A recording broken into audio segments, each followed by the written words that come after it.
পটুয়াখালীর কলাপাড়ায় জ্যেষ্ঠতা লঙ্ঘন করে অধ্যক্ষের পদ গ্রহণ, স্বেচ্ছাচারিতা ও অর্থ কেলেঙ্কারির অভিযোগ এনে ধানখালী ডিগ্রি কলেজের ভারপ্রাপ্ত অধ্যক্ষ আবুল কালাম আজাদের কক্ষে তালা ঝুলিয়ে দিয়েছে শিক্ষকরা। বিস্তারিত থাকছে সৈয়দ মোহাম্মদ রাসেলের প্রতিবেদনে। সোমবার দুপুরে ধানখালী ইউনিয়নের কলেজে বাজারে অবস্থিত ওই প্রতিষ্ঠানে এই ঘটনা ঘটে।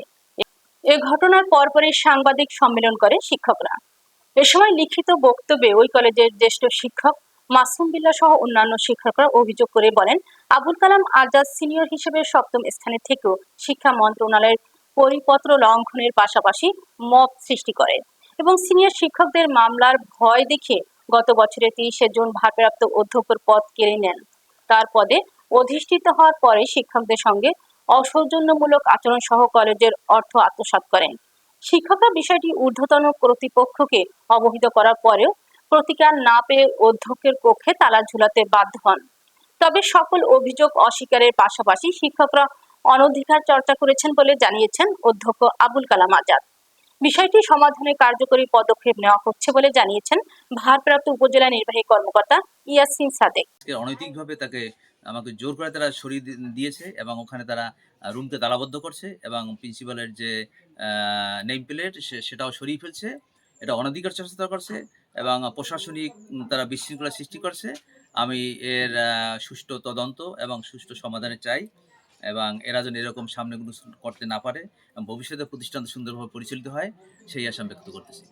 কালাম আজাদ ক্ষমতার দাপট দেখিয়ে মব সৃষ্টি করে সিনিয়র হিসেবে সপ্তম স্থানে থেকেও তৎকালীন উপজেলা নির্বাহী অফিসার মহোদয়কে ভুল বুঝিয়ে এবং তার সিনিয়র শিক্ষক সহ অন্যান্য সকল শিক্ষকদের মামলা মোকদ্দমা ভয়ভীতি প্রদর্শন করে ভারপ্রাপ্ত অধ্যক্ষ পদে 30/6/2025 খ্রিস্টাব্দ তারিখে দায়িত্বভার গ্রহণ করেন, যা শিক্ষা মন্ত্রণালয়ের পরিপত্রের পরিপন্থী। সে 7 নম্বরের ব্যক্তি, কিন্তু সে শিক্ষা মন্ত্রণালয়ের যে পরিপত্র আছে সে পরিপত্র লঙ্ঘন করে সে দায়িত্বভার গ্রহণ করেছে।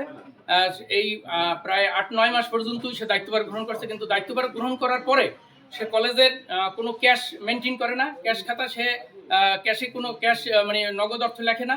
সে কলেজের সমস্ত আয় ব্যয়গুলো সে নিজে নিয়ে যায়, কোথায় খরচ করে আমরা অন্ধকারের ভিতরে আছি, আমরা জানি না যে আসলে কলেজে কত টাকা আয় আছে কত টাকা ব্যয় আছে। 6-7 জন আর 7 নম্বরের মানে একজন টিচার সে প্রিন্সিপাল হিসেবে দায়িত্বে আছেন। এটা দীর্ঘদিনের পুঞ্জীবিত ক্ষোভ স্যারদের মধ্যে এবং এটা ধানখালীবাসীও তারাও এই দৃশ্য দেখতে চায় না এবং ছাত্রছাত্রীও এখানে চেইন অফ কমান্ডেই সম্পূর্ণ ভেঙে পড়েছে এবং শিক্ষা প্রতিষ্ঠানে কোনো ক্লাস তো দূরের কথা এবং এখানে এই ক্ষোভে এই ধানখালী কলেজটা আজকে ধ্বংসের দ্বার প্রান্তে এই কাহিনীর জন্য। তাই আজকে আমরা আজকে আমাদের এই যে মানে প্রিন্সিপাল স্যারের বিরুদ্ধে সমস্ত স্যারের ঐক্যবদ্ধ হয়ে আজকে এই সিদ্ধান্ত নিয়েছে এবং কলেজে অধ্যক্ষের রুমে তালাও ঝুলিয়ে দিয়েছে। আমরা তার পক্ষে আমরা সবাই না আছি। আমরা চাই একটি নিয়ম শৃঙ্খলার মধ্য দিয়ে এই প্রতিষ্ঠানটি ফিরে আসবে, এটাই।